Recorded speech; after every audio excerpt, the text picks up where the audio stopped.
প্রিয় শিক্ষার্থী ছিল বা এখনো জীবনের এই দীর্ঘ সময় পরও আল্লাহ তাআলা তাকে যে অবস্থানে সে এখনো শিক্ষকদের প্রতি শ্রদ্ধাশীল, মনে রাখছে, ভালোবাসে। বা শিক্ষক আমাদের এখানে যে সাংস্কৃতিক অনুষ্ঠান হইতো রেনেসা, সেখানে দেখছি একবার আমার মনে আছে এখনো যে সেখানে যে প্রেজেন্টেশন ছিল সেটা খুবই আকর্ষণীয়, যেমন একটা নাটক দেখাইছিল।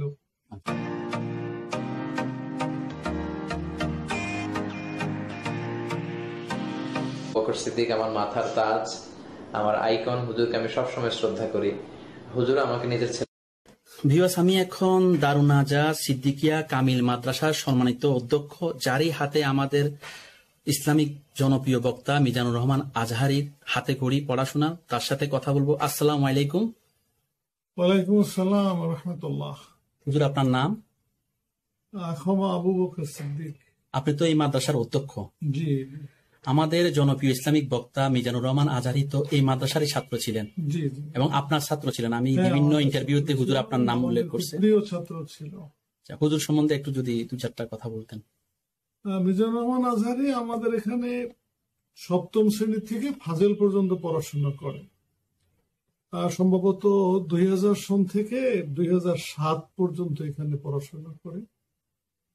তখন জেডিসি পরীক্ষা ছিল না, দাখিল পরীক্ষাই ছিল সেন্টার পরীক্ষা, প্রথম পরীক্ষা। এখান থেকে দাখিল এবং আলেম পাশ করে এবং ফাজিল 1 বছর পড়ার পরে ফাজিল পরীক্ষার আগেই মিশরে চলে যায়।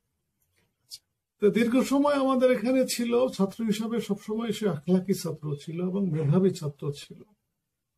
সব ক্লাসেই সে ভালো ফলাফল করত এবং শুধু ভালো ফলাফলই না, তার বিষয়ের জ্ঞান ও গভীর জ্ঞান ছিল।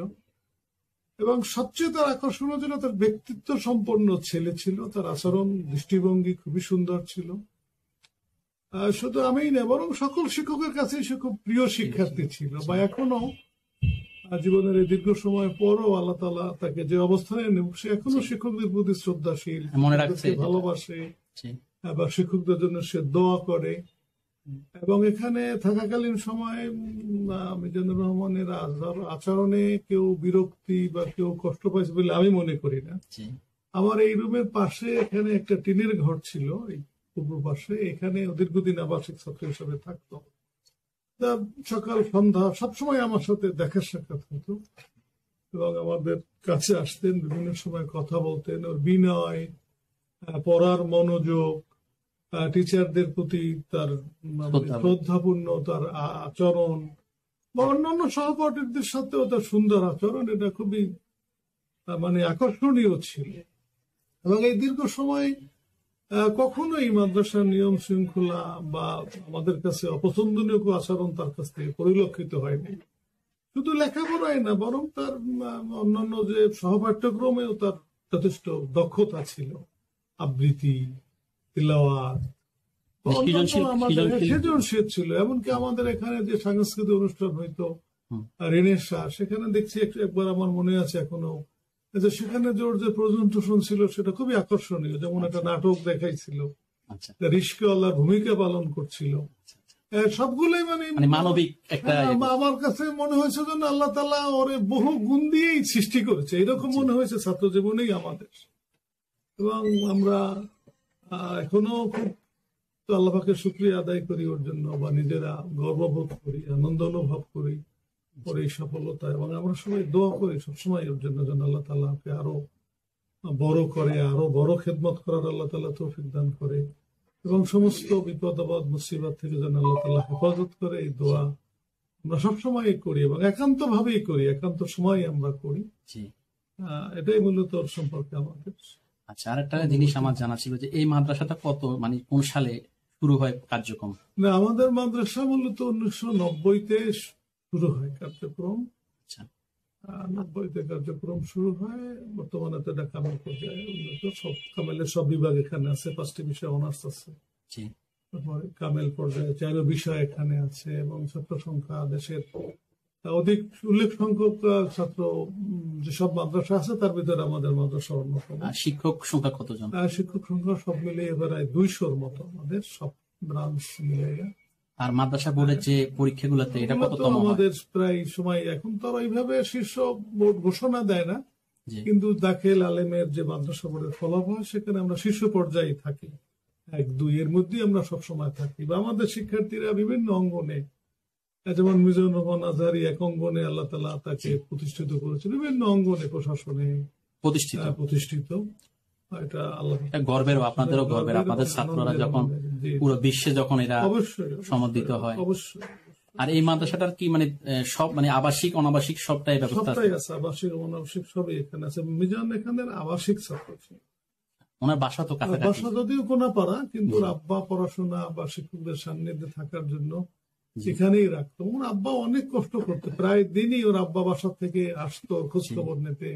আমাদের একটা বাড়ি পর্যন্ত বিক্রি করে ফেলছে, দেশের বাড়িতে একটা বাড়ি বিক্রি করছে ওনার জন্য। এখানে ওর আব্বা আসতো ওর খোঁজ নিতে, আমার এখানে ঘন্টার পর ঘন্টা বসে থাকতো, আমরা দুজনে গল্প করতাম ওর বিষয়ে। যথেষ্ট ওর আব্বা খুব কষ্ট করছে, এবং সব শিক্ষকরাই ওর প্রতি আন্তরিক, সব শিক্ষকদের প্রতি ও আন্তরিক শ্রদ্ধা বোধ রাখে। এবং মাদ্রাসার ইতিহাসে উল্লেখযোগ্য ছাত্রের ভিতরে মিজানুর রহমান আজহারী আপনার ভূগোল দেওয়া আছে যে মাদ্রাসার উল্লেখযোগ্য ছাত্রের নাম, তাতে কোনো সন্দেহ নেই। আমরা কল্যাণ কামনা করি, উন্নতি কামনা করি, দেশ জাতি ইসলামের আরো বড় সেবা, ব্যাপক সেবা করতে পারে, সে আল্লাহ তাআলার কাছে সেই দোয়া করি এবং সবসময় দোয়া করি। আর এই মাদ্রাসাগুলোর সেশনটা কখন শুরু হয়? ভর্তি আমাদের হয়তো দাখিল লেভেল, অর্থাৎ প্রথম শ্রেণী থেকে নবম শ্রেণীর ভর্তি শুরু হয় জানুয়ারি থেকে। আর আলেম, ফাজেল, কামেল এগুলা হয়তো জুলাই থেকে সেশন, ওগুলো বোর্ড বা বিশ্ববিদ্যালয়ে নির্ধারিত যে সময় সেশন তখন শুরু হয়। আর হুজুর এখানে কত বছর পড়াশোনা করছেন অলমোস্ট যদি বলতেন? হয়তো আপনার প্রায় 7 বছরের মতো। ওনার রেজাল্ট কি ছিল? রেজাল্ট সবসময় ভালো ছিল, ক্লাস ছিল, বা ওই সময় রেজাল্টের যে প্রক্রিয়া ছিল তার ভিতরে ওর রেজাল্ট শ্রেষ্ঠ রেজাল্ট ছিল, বা ক্লাসের ভিতরে আলাদা একটা বৈশিষ্ট্য ছিল ছাত্রদের মধ্যে। মানে ভালো ছাত্র হিসাবে মিজানকেই ভাবা হতো। মানে এখানে পড়াশোনা করে এখান থেকে উনি মানে আজাহার ইউনিভার্সিটি চলে গেলেন। এখানে যখন ফাজেল পড়ে জি তখনই মিশরের স্কলারশিপের জন্য অ্যাপ্লাই করছে, বা আমাদের এখানে থাকতেই অ্যাপ্লাই করে, ইন্টারভিউ দিয়ে সিলেক্ট হয় এখান থেকে। তো আপনাকে আমার চ্যানেল জাকির ফরহাদ ব্লগ চ্যানেলের পক্ষ থেকে অনেক ধন্যবাদ যে আপনার মূল্যবান সময় থেকে কিছু সময় বের করে যে অনেকগুলো ইনফরমেশন শেয়ার করলেন। আপনি আমারও অনেক সম্মানিত, যেহেতু আপনি এত বড় একজন আলেমের শিক্ষক। তো আমি নিজেও আসলে নিজেকে খুব গর্বিত মনে করছি আপনার মতো একজন মানুষের কাছ থেকে সাক্ষাৎকার নিতে পেরে। হুজুর ভালো থাকবেন, আসসালামু আলাইকুম। আপনাকেও ধন্যবাদ জানাই যে আমাদের একজন বিখ্যাত একজন শিক্ষার্থীকে আপনি মানুষের কাছে আরো সম্মানিত করতেছেন, আরো প্রকাশ করতেছেন। সেই সাথে আমাদের মাদ্রাসার বিষয়টাও আপনি তুলে ধরতে জন্য আপনাকেও ধন্যবাদ জানাই। আল্লাহ তাআলা আমাদের সবার প্রতি অনুগ্রহ করুক। আসসালামু আলাইকুম। ফুলের সুবাস, ফুলের মধু, তুমি করো দান। দিনের আলো, রাতের আধার, তুমি করো দান। হে রহিম রহমান, ফুলের সুবাস, ফুলের মধু, তুমি করো দান। দিনের আলো। ভালো লাগলে লাইক, কমেন্ট করে আপনার মতামত দিন।